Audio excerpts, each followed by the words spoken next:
A question has come in from a listener who asks this, Pastor John, Jesus tells us to pray this line in the Lord's Prayer: lead us not into temptation, but deliver us from evil. So how are we delivered from evil, and how does he save us from temptation? The primary strategy of the devil, and I think when it says deliver us from evil, it probably does mean the evil one, but it works either way because he's behind every temptation. The primary strategy of the devil is to deceive us. That's he's primarily a deceiver. Revelation 12:9, the great dragon was thrown down, that ancient serpent who is called the devil and Satan, the deceiver of the whole world. That's Revelation 12:9. And John 8:44, when he lies, he speaks out of his own nature. So the strategy of the devil in bringing about temptation and evil is to deceive us. Put thoughts in your mind or feelings in your soul that are false. He lies to us about where happiness is best to be found. So how does Jesus ask the Father to deliver us? And we have another prayer, interestingly enough, besides the Lord's Prayer, and Jesus prays the same thing, only he expands it and answers the question. Compare John 17 to the Lord's Prayer. And here's what John 17, Jesus prays. I do not ask that you take them out of the world, but that you keep them from the evil one. And then verse 17, sanctify them in the truth. Your word is truth. Now that should not be a surprise to us that he says to the Father, Father, there's an evil one out there.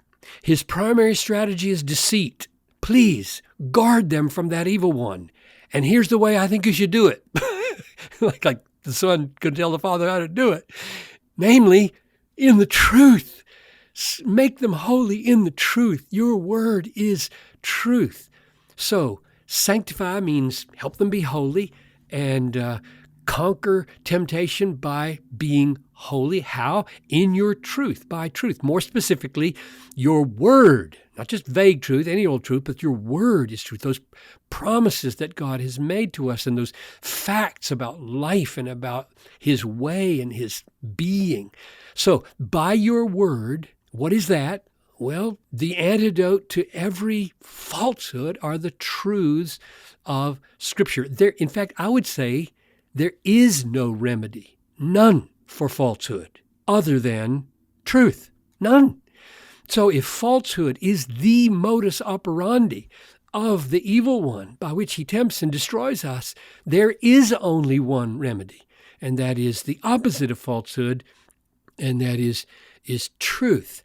So when the word is proclaimed, Matthew 13:19 says, when anyone hears the word of the kingdom and does not understand it, the evil one comes and snatches away the word. Well, what else would he do, right? So we have to be so vigilant. I'm not going to let Satan have the word in my heart. I'm going to believe it, going to hold on to it, I'm going to say it over and over again. I'm going to nullify his deceit in my life. So how does God deliver us from evil and from temptation? I'll just give you 3 verses from the Bible that show how he does it. Number 1, Hebrews 3:13, exhort one another every day as long as it is called today, that none of you be hardened by the deceitfulness of sin. So the answer of how we are delivered, we're delivered by the church. Exhort one another every day, lest you be deceived. Number 2, put off your old self. This is Ephesians 4:22. Put off your old self, which belongs to your former manner of life, which is corrupt through deceitful desires. So desires lie to you. You got to tell the truth about your desires. And so put on the new man. And what is he? Renewed in the spirit of your mind. Minds filled with what?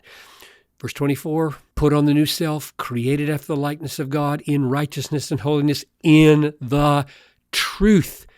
We conquer the old self with its deceitful desires by filling our minds with the truth, the precious, infinitely valuable, Christ-exalting truth of Scripture. And the last one is 1 Peter 1:14. As obedient children, do not be conformed to the passions of your former ignorance. Where did your old passions come from? You were stupid. You didn't have any eyes to see Christ as beautiful and superior over all the temptations. So kill that ignorance with what? You can only kill ignorance with one thing: knowledge and truth. So when Jesus prayed, lead them not into temptation, deliver us from evil, he clarified in John 17, sanctify them in the truth. Your word is truth. God delivers me and you from evil by saturating us with the word, and we ought to join him in it. Beautiful. Thank you, Pastor John. And this question maps on to the question that we have for tomorrow.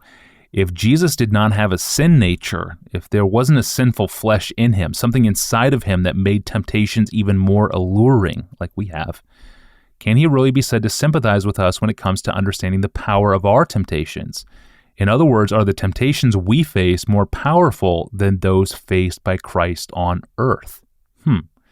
That's tomorrow. I'm your host, Tony Ranke. We'll see you then.